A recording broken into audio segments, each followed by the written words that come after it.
हार मानो नहीं तो कोशिश बेकार नहीं होती। कोशिश करने वालों की कभी हार नहीं होती।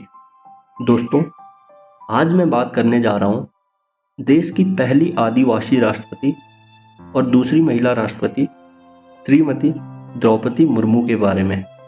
ये तो आम सी बात है कि कोई शख्स इतने बड़े पद पर यूं ही नहीं पहुंच जाता।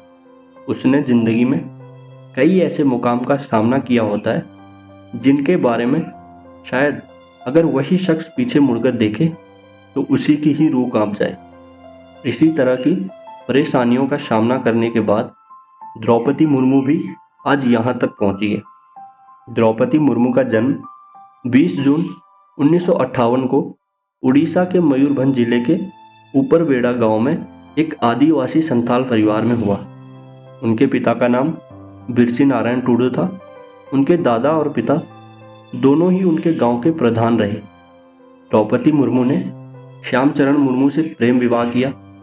उनकी 2 बेटियां और 2 बेटे हुए, पर दुर्भाग्यवश उनकी सबसे बड़ी बेटी की महज 3 साल की उम्र में 1984 में मौत हो गई। पर दुखों का ये सिलसिला यहीं कहाँ रुकने वाला था। साल 2009 में उनके एक बेटे की मात्र 25 साल की उम्र में असमय मौत हो गई। अपने बेटे की मृत्यु से द्रौपदी मुर्मू को इतना गहरा सदमा लगा कि वो उस समय डिप्रेशन में चले गई थी और उसके बाद उन्होंने खुद को हिम्मत देने के लिए आध्यात्म का रास्ता चुना और ब्रह्म कुमारी संस्था से जुड़ गई। धीरे धीरे डिप्रेशन से बाहर आ ही रही थी कि 4 साल बाद वर्ष 2013 में एक सड़क दुर्घटना में उनके दूसरे बेटे की भी मृत्यु हो गई। उनके निजी जीवन में आई ये त्रासदी यहीं पर नहीं रुकी। 2013 में उनके दूसरे बेटे की मृत्यु के कुछ दिनों के बाद ही उनकी मां की मृत्यु हुई और उसके बाद उनके भाई का भी देहांत हो गया। और इस तरह द्रौपदी मुर्मू ने 1 महीने में पहले अपने बेटे को खोया, फिर अपनी मां को खोया और फिर उनके भाई भी इस दुनिया से चले गए। और जब इन तमाम दुखों को पीछे छोड़कर वो जीवन में आगे बढ़ने की कोशिश कर ही रही थी, तब अगले साल 2014 में उनके पति का भी देहांत हो गया। यानी धीरे धीरे उन्होंने सबको खो दिया। ये सब होने के बाद द्रौपदी मुर्मू के लिए सामान्य जीवन में लौटना थोड़ा मुश्किल था, लेकिन उन्होंने आध्यात्म के साथ साथ योग करना शुरू किया। डिप्रेशन के साथ लड़ाई लड़ी और तब तक लड़ाई लड़ी जब तक इसे हरा नहीं दिया।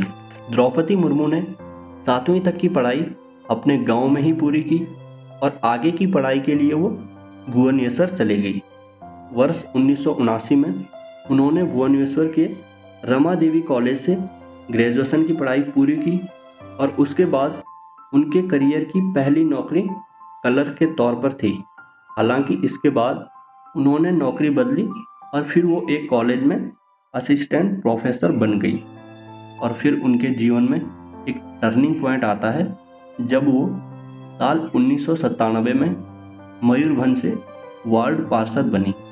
इसके बाद उन्होंने अपने राजनीतिक जीवन में कभी पीछे मुड़कर नहीं देखा। वो 2 बार उड़ीसा से विधायक बनी और 2000 से 2004 तक उड़ीसा सरकार में राज्य मंत्री भी रही। और उसके बाद 2015 में झारखंड की पहली महिला राज्यपाल नियुक्त हुई और उस समय वो राष्ट्रपति भवन में तत्कालीन राष्ट्रपति रामनाथ कोविंद से मिलने आई। शायद तब उन्होंने ये सोचा भी नहीं होगा कि जिस राष्ट्रपति भवन में वो बतौर राज्यपाल राष्ट्रपति से मिलने के लिए गई, एक दिन उसी राष्ट्रपति भवन में उन्हें प्रवेश मिलेगा भारत के 15वें राष्ट्रपति के तौर पर। तो दोस्तों, ये थी हमारे देश की नई राष्ट्रपति द्रौपदी मुर्मू जी की कहानी। उम्मीद है वीडियो आपको पसंद आई होगी, तो चैनल को सब्सक्राइब ज़रूर करना और बगल में बेल आइकन को ऑल पर ज़रूर सेलेक्ट करना ताकि हमारी आने वाली ऐसे ही मोटिवेशनल वीडियो सबसे पहले आपके पास पहुँचे।